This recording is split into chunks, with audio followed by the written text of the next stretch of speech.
Hello everybody and welcome back to my channel. Apologies to those who are expecting another fishing or travelling video. There'll be plenty of those coming up soon. This video is aimed at people who are enjoying the motorhome lifestyle and may be interested in the installation of a diesel heater.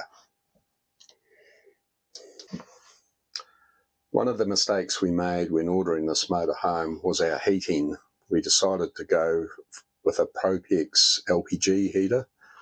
You can see the controller on the wall there. And down below on the floor, underneath the fridge, there is the vents for the diesel heater, and it is actually located under the fridge, which I don't think is an ideal place to put a heater, but the options in this motorhome were limited, mainly because we have a slide-out lounge and some of the logical places to put it may have been difficult. I'm not going to go into the details of a step-by-step installation process for installing a diesel heater. This is more about where we decided to place our diesel heater as our options were limited. Because our lounge slides in and out, the logistics of installing a heater under the seats in there were just too difficult. After doing a lot of research on the internet, we decided upon an LF Bros diesel heater. It's a 5 kilowatt, 12 volt heater. LF Bros are a Hungarian company based in Hungary, but their diesel heaters are made in China. Like most other diesel heaters in the world, most of them are made in China. I believe the LF Bros product is a step above some of the other Chinese-built diesel heaters. They use quality components, quality bearings, and good Japanese glow plugs in them.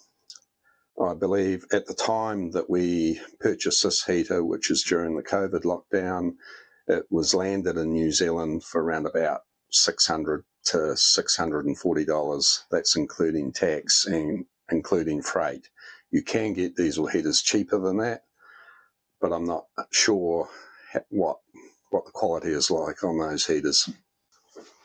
As I've said, the biggest problem in here was where to place the vent, where to place the heater, and where to place the controller.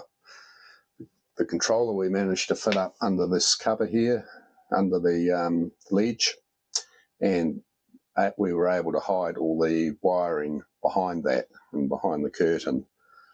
The wiring actually goes down behind the seat, and the heater is actually concealed under the step between the two front seats in the cab. I decided in the end to mount it between the two front seats in the cab because that's where they're commonly mounted in large trucks in Europe, where they experience winters a lot harsher than ours in New Zealand. Commonly they're mounted underneath a seat, but when I looked at mounting it under our seats, there was always something in the way. So we already had the step here. I modified it a bit so that the heater would fit underneath it.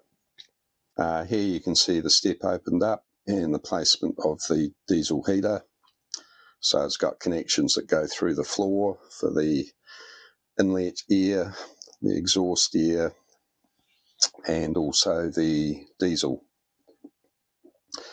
The step is open at this end here, so that's drawing in the cool air or the recirculated air, and it flows out through ducting at the other end and through this duct that I mounted in the floor, which is also a directional duct, so you can move it round to whichever way it suits.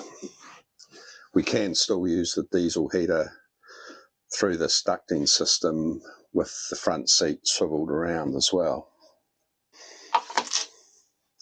One very handy thing these heaters come with is a remote control, which means we can keep that remote beside our bed at the back of the motorhome.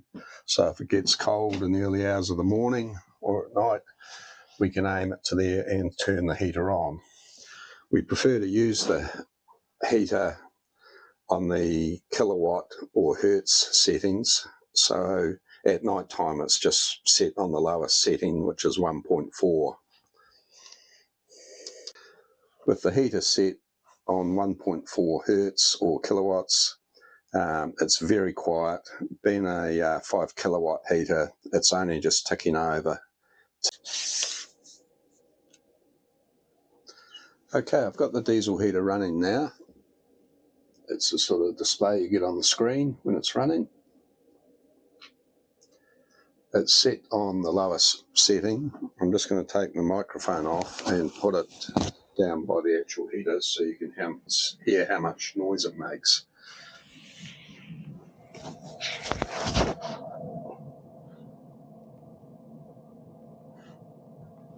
So the microphone is sitting right beside the step where the diesel heater unit is concealed. Now I'm picking the microphone up and I'll put it beside the outlet vent so you can hear the noise.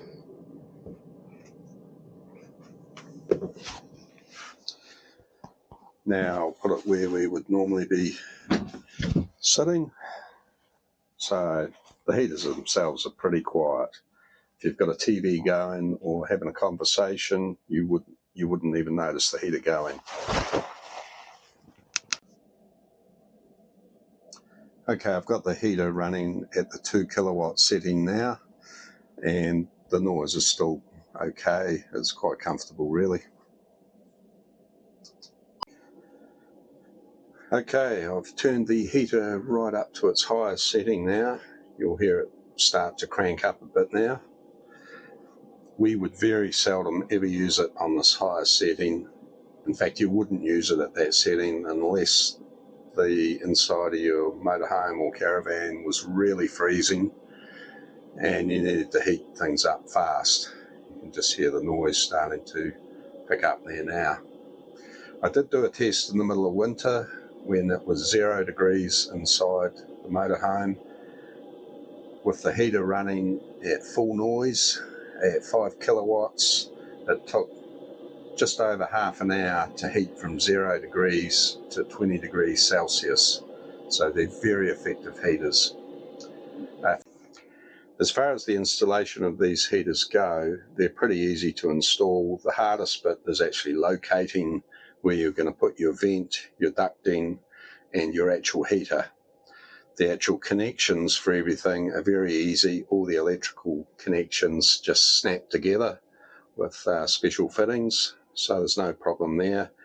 And the diesel connection, rather than interfere with my vehicle's diesel lines, I decided to run it out of a separate 5 litre diesel tank, which made life a lot easier. Okay, the heater's just going through its shutdown phase now. As you see, I've turned it off. They normally run on high for about a minute and then slowly wind down and turn off once the actual heater is cooled down. The fan keeps running for a little while just to cool the heater, then it will shut off. Okay, I'm now half underneath the motorhome. If you look, what we're looking at now is the exhaust from the diesel heater, the inlet air hose, which is the black hose, and there is also a little tube covered with some black plastic protection stuff, which houses the fuel line.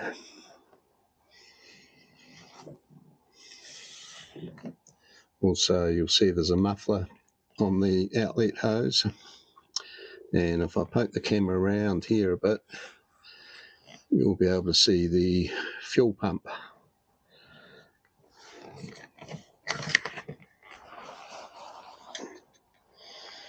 Okay, the fuel pump is the device that you often hear ticking of when the diesel heaters are running. So the higher you're setting them on, the more ticking you'll get.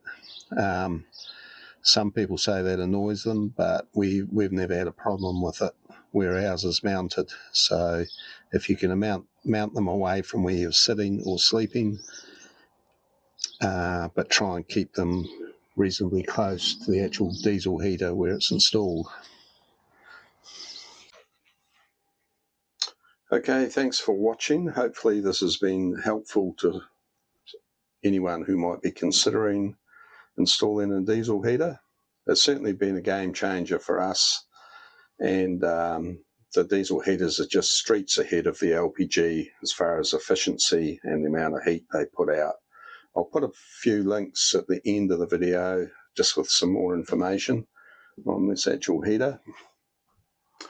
And if you'd like to see more videos, it's helpful if you subscribe to the channel, but it's not totally necessary. You're welcome to watch. Thanks.